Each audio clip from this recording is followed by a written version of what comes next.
Welcome to our channel. If you want to track your state tax refund status, follow these step-by-step instructions to check where your refund is in the processing system. Step 1. Visit your state's Department of Revenue or Taxation website. Each state has its own portal for checking refund status, so search for your specific state's website.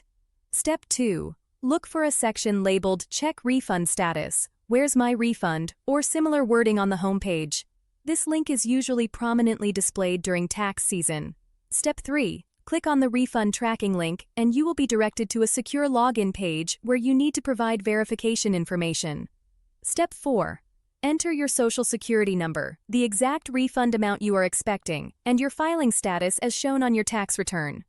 Step 5. Submit the information and wait for the system to retrieve your refund status. This may take a few seconds to process. Step 6. Review the status information displayed, which typically shows whether your return was received, approved, or if your refund has been sent.